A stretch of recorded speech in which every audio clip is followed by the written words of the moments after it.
Comment savoir quels sont tes besoins? Comment les reconnaître? J'ai décidé de faire cette petite vidéo pour te partager une méthode très simple, mais pas forcément toujours confortable, pour comprendre, reconnaître, saisir tes besoins. J'avais fait une vidéo qui portait sur la suradaptation. Il y a énormément de réactions et les personnes m'ont posé la question comment du coup reconnaître ses besoins, comment faire en sorte pour savoir si je réponds à mes besoins ou pas, s'ils sont satisfaits ou pas. Cette vidéo est donc née des commentaires. Si tu as envie d'avoir d'autres vidéos qui t'aident, n'hésite pas à commenter celle-ci. Abonne-toi à ma chaîne, je partage énormément d'expériences pour les zèbres et les hypersensibles. Pourquoi déjà cette question se pose? C'est quoi mes besoins? Et la première explication, c'est ton éducation. On ne nous apprend pas de savoir ce qu'on veut. On ne nous apprend pas de savoir ce dont on a besoin. Au contraire, on nous dit généralement ce que toi tu as besoin, c'est secondaire. Ce qui est important, c'est ce dont les autres ont besoin, le groupe a besoin, la société a besoin, l'entreprise a besoin, la famille a besoin, tes petits frères, tes petites sœurs, ta maman, tes enfants. Et puis, toi, tu passes ensuite. Et ensuite, si je devais aller très très vite, il y a aussi tes particularités de personnes sensibles. Il y a ton empathie. Tu ressens les émotions des autres. Comment tu peux connaître tes propres besoins si tu es finalement dans le besoin de l'autre? Il y a aussi cette émotivité. Tes émotions sont extrêmement fortes, sont extrêmes parfois, je dirais. Tu es déboussolé par tes émotions. Tu ne te poses pas les questions des besoins. Tu es absorbé, tu es, comment j'ai envie de dire, amené par ce courant des émotions. Et il y a aussi cette sensibilité sensorielle. Tu es dans un monde tellement multidimensionnel, toutes ces informations sensorielles te submergent et tu as du mal à comprendre tes besoins à ce moment-là. Et tu vois, j'ai parlé des causes de cette difficulté de comprendre tes besoins et j'ai parlé beaucoup des émotions.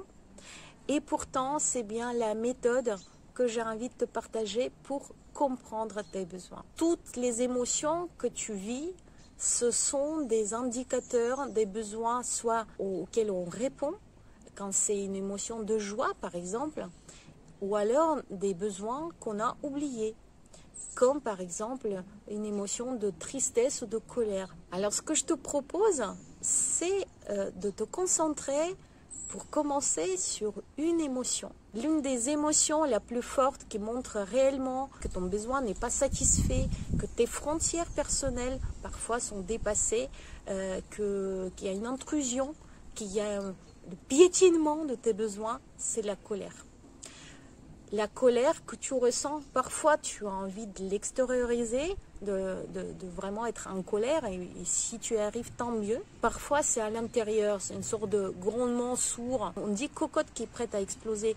C'est parfois cette sensation-là intérieure que tu peux avoir. Ce que je t'invite, dans un premier temps, c'est de noter tout simplement toutes les situations dans lesquelles cette colère arrive. Quelles étaient les paroles, quels étaient les faits, quels étaient les mouvements, les actions des uns des autres. Il y a des situations qui à chaque fois te génèrent une colère. Tu vas pouvoir te poser la question, qu'est-ce qui se passe concrètement? Quels sont mes besoins que j'aurais eu à ce moment-là, qu'on a piétiné, qui n'étaient pas satisfaits? Par exemple, imaginons tu es dans un supermarché. J'ai parlé avec une des clientes en coaching il n'y a pas si longtemps. Il y a quelque chose qui l'énerve à chaque fois. C'est quand la caissière discute avec la personne d'avant et que quand cette personne-là, c'est son tour, la caissière lui dit à peine bonjour, scanne ses trucs et puis grossièrement est beaucoup plus neutre, voire pas forcément bienveillante en étant avec cette personne-là. Et il y a une colère qui monte, je ne suis pas pire que les autres, elle a passé du temps plus avec celle d'avant qu'avec moi, moi elle s'en fout, c'est de non-respect, etc., etc. Il y a tous ces mots-là qui ressortent. Quel peut être le besoin, et d'ailleurs selon toi ça m'intéresse, mets-le en commentaire, qui est le besoin de cette personne, de ma cliente, qui n'est pas satisfait. Voilà, c'est ce genre de situation simple, quotidienne, qu'on peut observer, et ça nous permet de comprendre, de réaliser quels sont nos propres besoins. Voilà la méthode que j'ai eu envie de te partager. Elle est pas... Alors, elle est simple, j'ai pas dit qu'elle était facile, elle n'est pas forcément confortable, parce que revivre la colère en permanence, même pour des fins d'exploration, bah, c'est pas évident. On a surtout envie de baisser la colère, et parfois d'ailleurs on l'avale, quand c'est ce grondement sourd à l'intérieur, c'est qu'on ne l'a pas exprimé, on l'a avalé, et peut-être qu'on l'avale à chaque fois, sauf que sans comprendre quel est le besoin, on ne peut pas réagir, on ne peut pas le communiquer, on ne peut pas dire à la personne, on ne peut pas changer la situation, parce que nous-mêmes, on ne comprend pas ce qui se passe. Donc ça vaut le coup d'explorer, de comprendre tes besoins pour tout simplement y répondre, pour les satisfaire le plus possible. Tu verras, ta vie aura plus de douceur, tu te sentiras plus respecté, tu sentiras plus dans ta vie maîtresse ou maître de ta vie aussi, parce que ça se dirige là où tu as envie d'être, là où comment tu es vraiment. S'il y a un autre conseil que j'ai envie de te donner pour la fin de cette vidéo, c'est aussi apprendre à communiquer de façon assertive. Une fois que tu as compris quel est ton besoin, une fois que tu en as compris au moins un, tu peux tout à fait dire à certaines personnes, surtout si c'est une situation répétitive, je me sens de telle manière quand tu fais telle ou telle chose.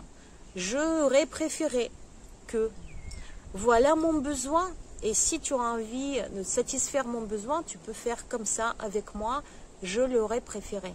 Ça, c'est quelque chose que tu peux verbaliser, et généralement, les personnes comprennent très bien, et souvent, elles sont juste maladroites. Leurs besoins ne sont pas les mêmes, ou alors, ils ne connaissent pas leurs besoins non plus, et du coup, ils agissent un peu en automatique, sans forcément avoir cette envie de te blesser ou de te manquer de respect. Qu'est-ce que tu penses de tout ça? Je t'invite à expérimenter. Et si tu as envie d'avoir d'autres clés, tu peux aussi trouver les témoignages et mes propres expériences décrites dans mon livre Ose Zébrer, que tu peux trouver sur Amazon ou sur mon site osezébrer.fr. Sur ce, je te dis à très très bientôt. C'était un plaisir de faire cette vidéo pour toi. Gros bisous. Ciao, ciao.